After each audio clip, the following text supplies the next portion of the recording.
Hello, welcome to the first round. I am gonna keep this, but it's obviously not a great hand. We need to draw a forest. Our opponent won the die roll, and he appears to be mono red. Now we're fine against mono red, to be honest. If we revealed Kozali Bright Mage, not really the card we want to reveal. Seeing that our opponent opened with turn 1 Goblin Guide, which is probably the best opening this in their deck and ever hope for having. But if you draw first, like Strangleroot Guys is a monster. And Silverblade Paladin is also pretty good, so Forest please. Nah, instead it's Draw Aesthetic, with another card we actually can't cast. So obviously gonna cast Kozali Bright Mage. It seems very unlikely that this guy has something, and then we can just block here. Which is a trade we'll obviously take. So he knows about this, he knows about the troll. If he has to remove for this, that's fine, but he's obviously gonna attack. Let's see what we reveal. We reveal a plane, which again isn't what we want, but it's good enough. We'll block here. You might consider, well, why do you block? You can just take the 2 damage, and if you don't take it, if you take 2 damage and then play Silverblade Paladin, then there's no way he can get around that. But I think saving 2 damage is a bit better. Like as soon as we can gain control of the board, we should be fine and be in a winning position.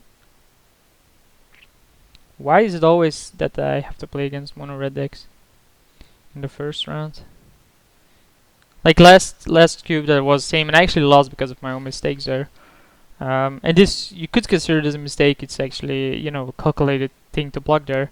But it could be a mistake. I don't know. Like, depends on what this guy has in his hand. So it's a gamble you have to take. I think maybe having 2/2 first strikers or double strikers is a bit better. Like if I play this and then attack with the Kozali, hit him for 6, bring him down to 14, life is equal. But like here, he now has a stupid 1/1 Stormblood Berserker. While I have a Draw Aesthetic. Why do I play Draw Aesthetic over Silverblade Paladin? Just because this is a 3/2 hexproof. There's no way he's ever gonna get through that.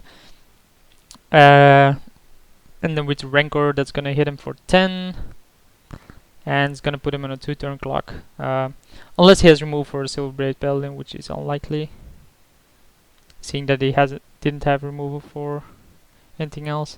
Winterorb is a pretty solid card, but it isn't gonna make a huge difference. Like attack here, swing like this. Next turn on tap a forest, then play Silverblade Paladin. So he's gonna hit me for 1 more. Yeah, like the block with Kozali Bright Mage obviously worked on really fine because of Stormblood Berserker. Winterorb is pretty good here, but I don't think he's gonna win this game like that. Cause Silverblade Paladin compared with Draw Aesthetic is pretty strong. And then especially when we Rancor it, it's gonna be a monster.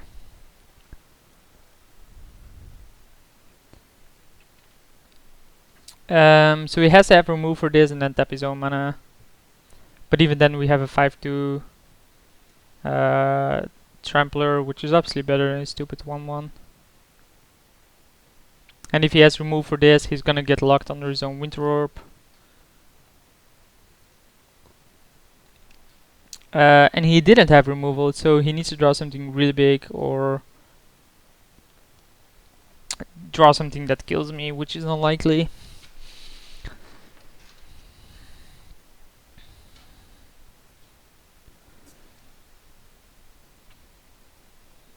Man, if I can ever alter this at GG.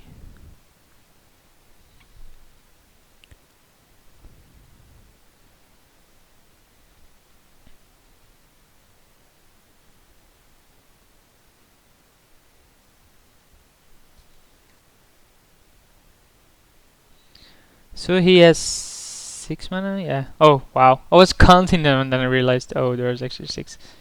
Can I probably, like if I do it on my own, can I click on one and then it untaps it automatically or something? I don't know. Maybe it does. He's looking at his hand and going like, God damn it, how the hell do I win this? Forkbolt is a fine card, but not gonna do it. This obviously is a sorcery. Man, we even almost had the time to cast Angel of Serenity, huh? So we want to tap this, play land, smash him for 5.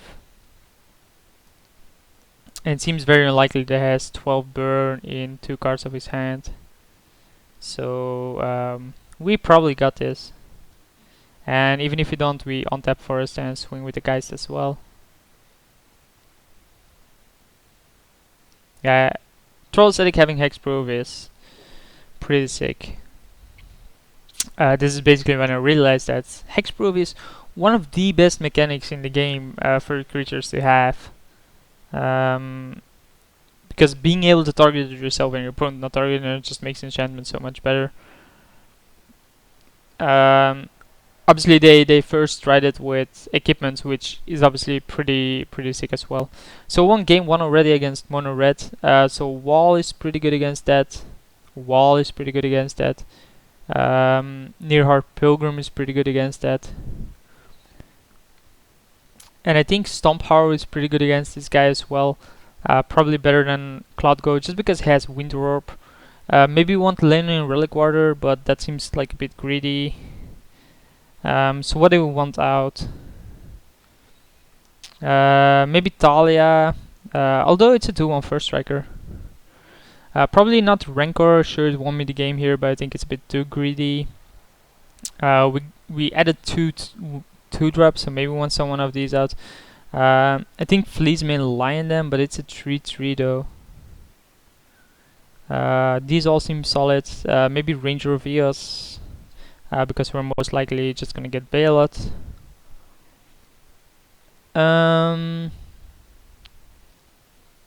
Then one more. Maybe Angel is a bit too slow. It's not really that relevant to have Angel, I think. Yeah, let's admit, like if we get to the late game, we should win it anyway. So opponent opened with the best opening he could have, and we still won. So this isn't really that great of a hand, but we have Senses Divine in top. Follow it up with Uva Wall Tracker. Seems good enough, cause top is a good card. Do I top in my upkeep? I think I do, just in case I have a mana Exorant, in which case I can cast Ajani a bit faster. Kargan Dragonlord is probably the best card against me, because I do not have much that stops that card. As soon as he starts leveling it, I'm screwed. So we're gonna look at the top 3, see what we get.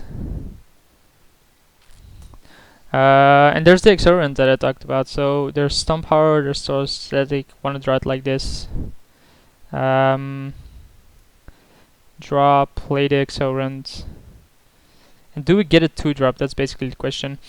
With Birthing Pot. We have a 3-3 that we can get to then fight. So I don't think we do something on our upkeep. Let's just hope he doesn't have remove for this. He does. That's okay though. We draw Troll Aesthetic, which we can cast. So then he has to level that twice to get in. And then if it doesn't... So he has to level this twice and then get in. Puts me on a 4-turn clock. We can Birthing Pot this to a 4, get Obstinate Bailout. Go to 5, get Traktos, go to 6, get Yosei. Which I guess is pretty good. So yeah, there's leveling. I do think we get Bailout with Birthing Pot. Yes, it's gonna cost me 4 life, but I mean, it's gonna be pretty good, to be honest. We know what to draw. We draw the Stomp Howler, but we're never gonna go through Stomp Howler anyway. So attack here. If he does draw, it's gonna be an 8-8 already. So in that case, we're dead. But I think we need to go through Birthing Pot as fast as we can. Or we can just play Uva Tracker, do it next turn. If then it doesn't become an 8-8, we win. or we kill Dragon Lord, basically. Yeah, that might be correct. So hope he doesn't have a mountain here, or remove for the Overwhelm tracker. Because then we can kill Kargan Dragon Lord. Yes, it's gonna stop our chain, which is pretty annoying. Indrik Sun Power can also be cast outside of Birthing Pod, of course. Chandra's Phoenix is actually really fine for me because he can attack with the Lava Monster, but it doesn't, because he probably doesn't realize it. So we attack here with Troll Ascetic.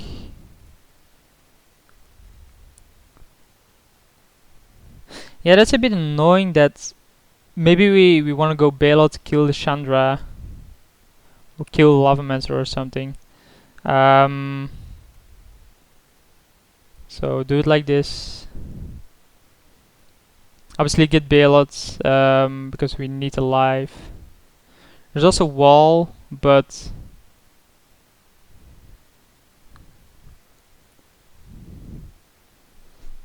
there's wall to gain me life as well.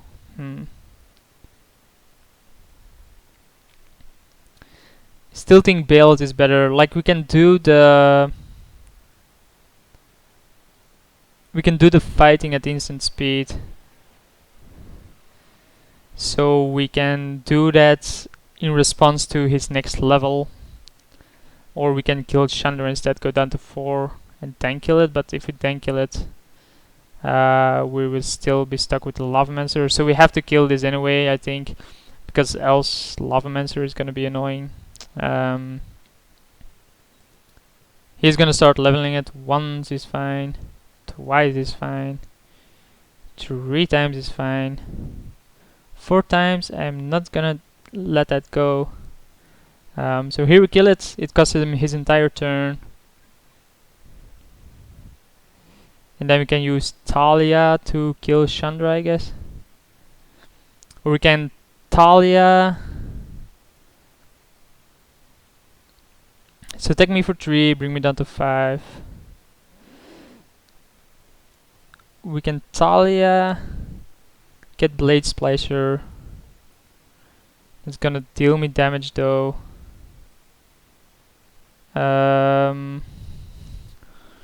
We can just Talia and fight her. I think we Talia, get Blade Splicer, kill Lavamancer. Then we drop to 1. We can also kill this, and then that's gonna use his Lavamancer up. I do think it's correct though.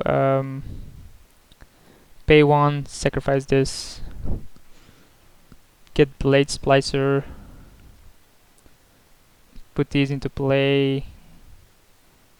There's no reason to do anything right now. Maybe I should have drawn first, just in case I draw like Track Tusk. Like if I draw Track Tusk with this, that would be also pretty good. But now we can kill Chandra, he can bring me to 1. I get Wall of Revenants, gain 3. So we just need to survive this turn, basically.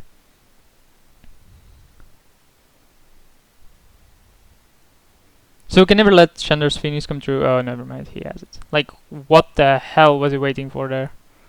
Seems like a slow roll. So do I want to change anything? I don't think I do. Spirit Bonds isn't really that great. Cloud God Ranger is okay, but not that great. Basically the problem was him having Dragon Lord there. Dragon Lord is really good against my deck.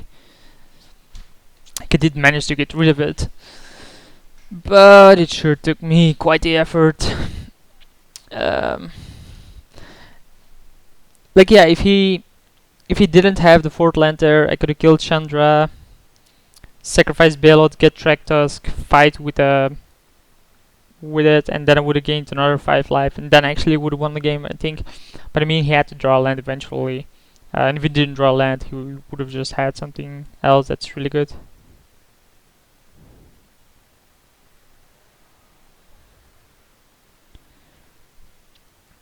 Wow, what is he thinking about here?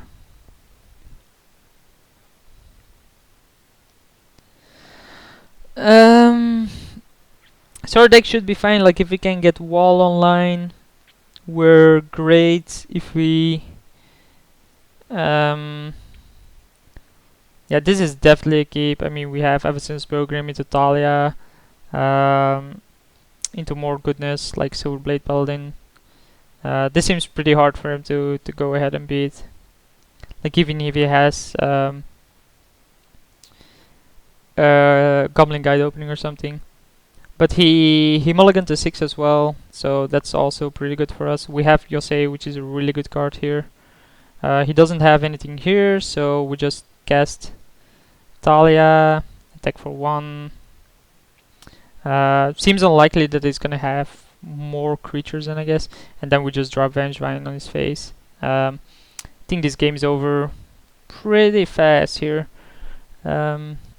Unless he draws something really good, but it's very unlikely seeing that I have Talia stopping his non-creature spells as well. War Hunt is just a stupid 2/2 that doesn't actually stop me from advancing my board. And having Vengevine here is really strong, because he's gonna take 6 here, and then next turn we have Silverblade Paladin on the Vengevine, which just gives him more damage to swallow, and he's probably even gonna attack with this because he has to even. Didn't realize it had to attack every turn, and like here, wow, he doesn't attack with it has to attack, dude. So maybe he gives me a land. He does. That's nice, extra card round. So Silverblade Paladin, keep Talia behind, I guess. Go down to 15 here. Like Talia, keeping Talia behind is just gonna stop everything. Bloodthirst or whatever. Good luck brawling with. Good luck brawling with Vengevine. Okay. Yes. Begin combat. Just attacking with this is fine. There's no need to attack with more yet. We have Yosei next turn, which is a 5/5 flyer. We can double block this if we want to, but I think we just wanna stop these from coming in. And if he doesn't block this, he's gonna take 8 damage, go down to 5. Wow. So yeah, I think he's just gonna try to race me, but seeing that he has to go through 2 double strikers and Talia to stop some of his removal, it's gonna be a hard time for him. Should have cast a plane, of course, because then I have Pilgrim behind as well, just in case I need an extra blocker. But seeing that I revealed the forest, I made the mistake of clicking on it, because I wanted him to have less information about my hand, but it was obviously a mistake. And this seems very unlikely for him to win. Silverblade Paladin or just First Strikers is really good against mono red decks. And Talia stopping him from casting like a cheap Fork Bolt, because it's gonna cost 2 mana then. And this has to attack as well, so it can't even block.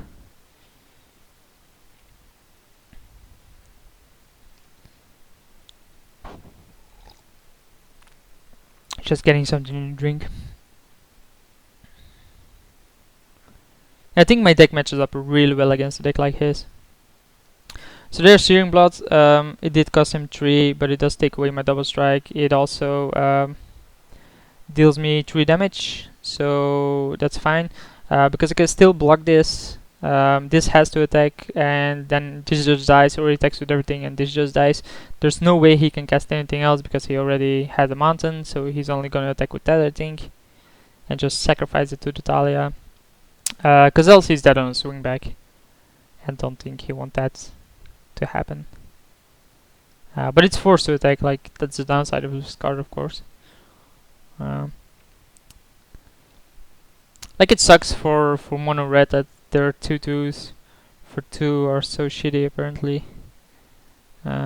First strike for the win. End step, we get a birthing pot, so this is interesting. We can attack with these and then decide what we want to do. If he blocks here, that's fine. We're probably just gonna get Yosei anyway, or slam Yosei anyway. He has to block Vengevine for sure. Oh, he's gonna go down to 1 like that. Got it. In which case I probably get Track Tusk. Track Tusk gain 5. Opponent is at 1. We can also just slam Yosei. It's a flyer. Can he deal me 7 damage while I have a blocker around? That's a good question. It seems likely, right? Fire Blast isn't in the format, so it has to be Char plus a burn. And if I get Birthing Pot, I still have a blocker. And then I get what, like Yosei, is my 6 drop. And I sideboard out my 7 drop. So there's Track Tusk, which is obviously really good. But I think Yosei goes for the win next turn. Which 2 drop can we actually get with Avacyn's Pilgrim? Is there a Fleet's main line? But that just puts us in the same situation as Yosei. Like there's no 2. Oh, there is a 2 drop that gained me life because it has lifelink.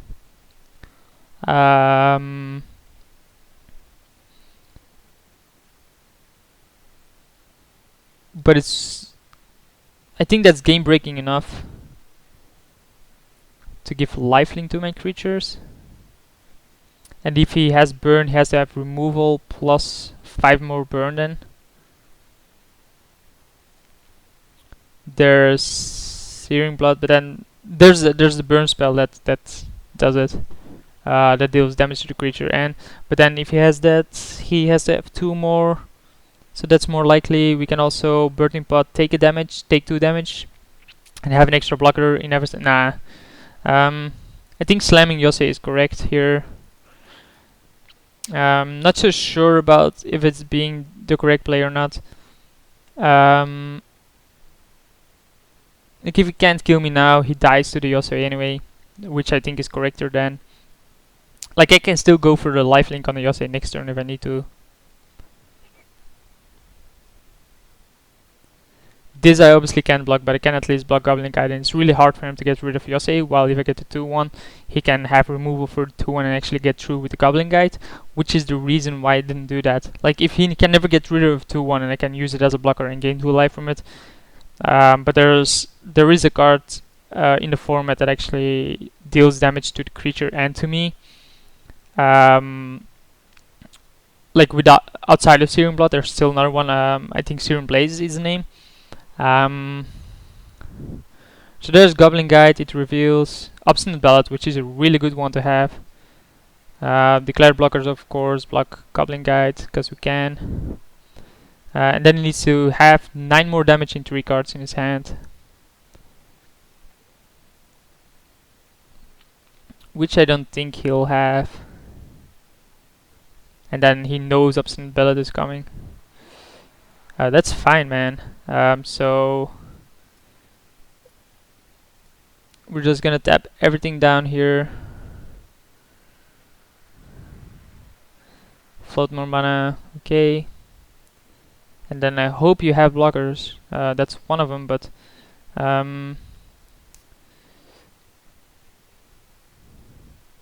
so we play Bailout. So he has to block this, and oh, he can never win. We just attack with both. And that's that. So we go 1-up against the mono red deck, and I'll see you guys for round 2.